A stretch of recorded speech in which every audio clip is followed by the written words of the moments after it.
What is up, everyone? Welcome to round one of the Sin City Open 2025 Premodern tournament. This happened Friday before the main event on Saturday, and we caught some really cool decks. So without further ado, let's dive into the round one deck list. First up is David on Black-White Control, aka the better version of Dead Guy Ale. Now, this is definitely more a control list than Dead Guy. You'll notice there is no hippies or any low-to-the-ground creatures. Instead, the main win cons are the 4 of Decree of Justice and the 4 Exalted Angels, and I believe there should be, yes, there is up in the top, 3 Eternal Dragons. Those are the main ways this deck closes out the game, but before that happens, it's really about controlling the board. You'll notice he has a good amount of removal with 2 Wrath of Gods, 4 Swords to Plowshares, and 4 Vindicates. He's also running a 1 of Smother, which I didn't recognize that art, but that is an important removal piece, and 2 Disenchants as well. He's also running plenty of Hand Attack with 4 Gerard's Verdicts, one of the best reasons to be in white-black, and 4 Duress. For card advantage, he is also running 3 Skeletal Scryings, which is a really nice add. I do like the inclusion of this card. Being able to draw cards at instant speed is something that is not super common in Premodern, so this is a great add. For the sideboard, it's going to be the Upside Down cards. I see 2 Planner Voids as a way to deal with graveyards, 2 Enlightened Tutors, which help you go find most of these sideboard pieces, 2 Engineered Plagues, 1 Sacred Ground, 1 Circle of Protection red. It looks like 4 Warmths, 1 Seal of Cleansing, 1 Phyrexian Arena, and 1 Mystery card. I'm not entirely sure what that one is. I don't recognize the art. That being said, excited to have this deck in the format on coverage. One of my favorite decks to play, and I'm excited to see how it does. But before that, who is he playing against?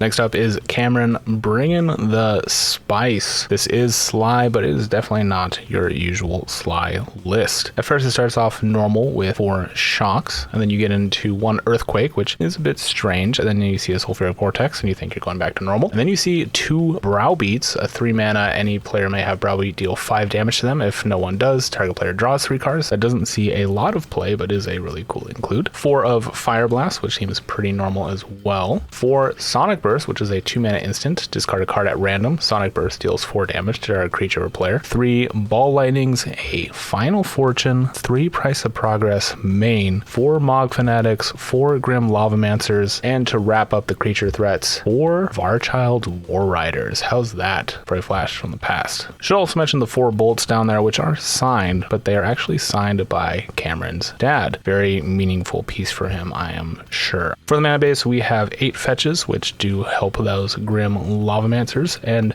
you would think there'd be a Barbarian Ring in here as well, but there is not. Instead, the rest of the lands are just plain old mountains, but it is a really cool art. I believe that's from Portal. Could be wrong about that. Anyways, great choice of basic lands. Sideboard is where the spice continues. You'll notice a Tranquil Domain, a Flaring Pain, 1 Pyrokinesis, the 4th Price of Progress, 2 Pyroclasms, a Forest to go cast that Tranquil Domain, and the 4 Naturalizes to the right of it, and finally 4 Pyroblasts. All in all, a really sweet list, and I'm actually really excited to see how those Varchild War Riders perform. Anyways, those are the decks. Let's get into the games. And here we go. You may notice that there's some action happening on the board. That's because the recording was actually, unfortunately, interrupted. We're coming in, I believe, in the middle of game 1. And Cam's gonna be playing out a Ball Lightning, swinging for 6.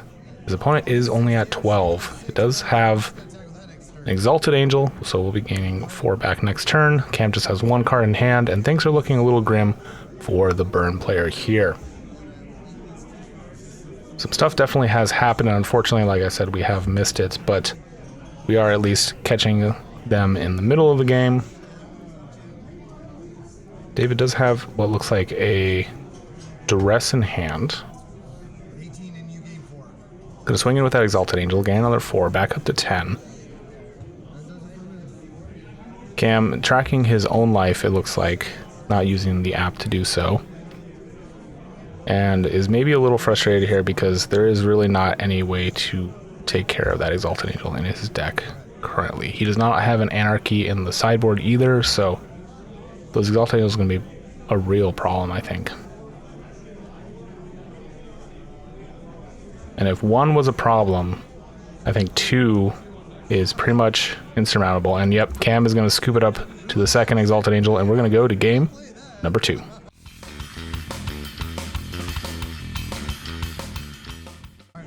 And here we are in game number 2. Definitely a tough spot to come in on. Burn has problems with one Exalted Angel, so yeah, the second one is just not gonna happen. I assume sideboarding did happen though here. I'm not sure what Cam would have brought in necessarily. Maybe the 4th Price of Progress. The black-white control deck does have a pretty good amount of non-basics. And David's deck definitely teched for this matchup, having access to 4 warmth, a circle of protection, maybe more pieces as well, while also just naturally having the Exalted Angel. Alright, Cam gonna fetch here, go get a mountain. We'll see if he has a turn 1 play. Notably, not running Jackal Pups in this list. Opting for a bit more spice, but a Grim Lavamancer is definitely a good turn 1. We'll see what David can rustle up here. Looks like we might be going Swamp into Duress. Yes, that will happen. Show me what you got. There's a Browbeat, which again, either take 5 or let Cam draw 3. 2 Lightning Bolts, a Shock, and a Mountain. And it looks like that Shock will be hit in the bin. Or the Lightning Bolt, sorry. I did mention these are also signed by Cam's father. Very sentimental piece. Very cool as well. Okay, so we're going to play on a mountain here. And did he draw another creature threat? No. Okay, we're just going to use the Lavamancer, exile 2 cards, deal 2 to you. And say go. Alright, there's a Dust Bowl. That's one of those non-basics I was talking about. And it looks like David actually might be a little hard up on lands. He might have a Plains in hand. Interesting that he didn't play it.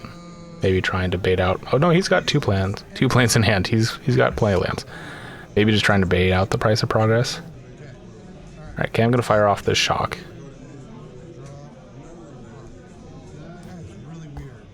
Draw a card for turn. Do we just Lightning Bolt and Grim Lavamancer? 3 to the face.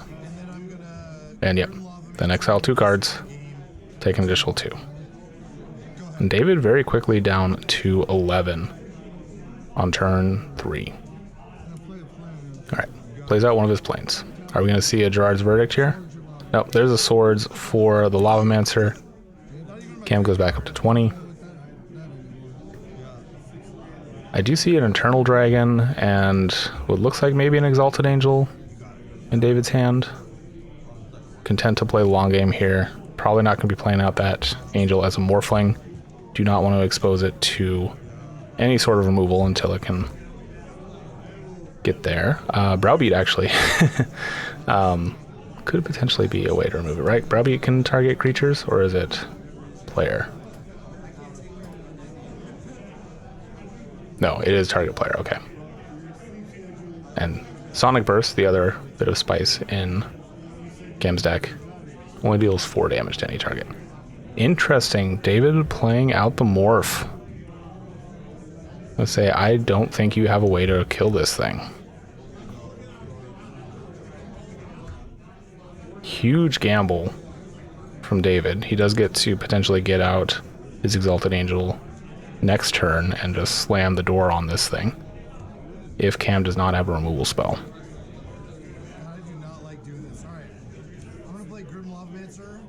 Okay, there's a Grim Lavamancer. Is he going to sack both mountains for a Fire Blast? He is, to kill the Morph. Huge risk. He should have a red floating still. Looks like he doesn't have a way to use it. He's just going to pass and say this 1/1 Grim Lavamancer is going to carry me to victory. Unfortunately, ooh, there's a Warmth. That's something. Yeah, Yeah, is David gonna play it? Okay, David is gonna play a Warmth. Anytime you play a red spell, gain 2 life. Obviously doesn't help when you already have a creature on the board, but... Okay, I'm gonna get in for 1. David now down to 10. David gonna untap. He does have the Vindicate in hand, so he can take care of that Grim Lavamancer. There's also a Gerard's Verdict, which is pretty good. He should have at least 1 more planes. Yeah, there we go.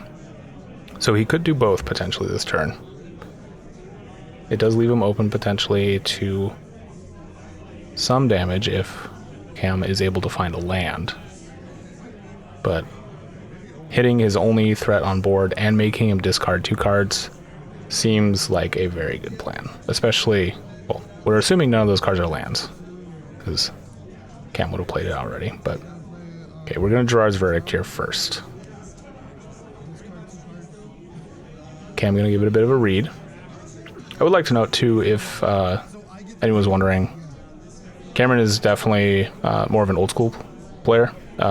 He plays Premodern for fun. He doesn't necessarily look at tier lists, so this is his take on Sligh, which is why it's quite a bit different than the more traditional list. Okay, looks like we're going to discard Price of Progress and Browbeat.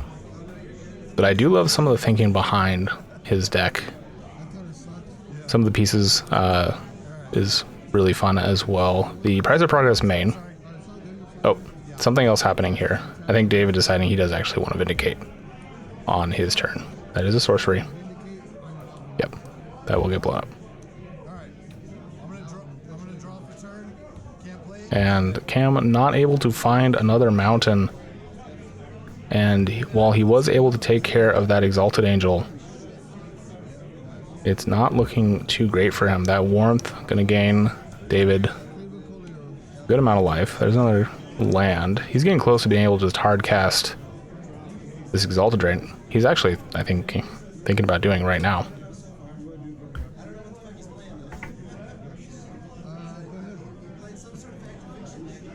Nope, just gonna pass. He could have casted the Exalted Dragon, put a threat out on the board, and he might be doing that this turn.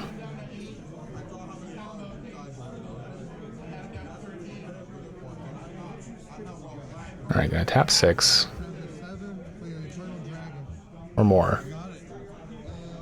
Sorry, yes. it is a 7-drop, isn't it? And it's an Eternal Dragon, not an Exalted Dragon. My mistake. I'm sure someone in the comments has already mentioned something.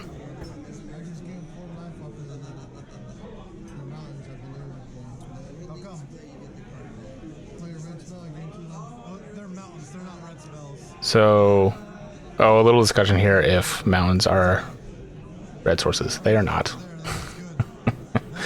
They are colorless.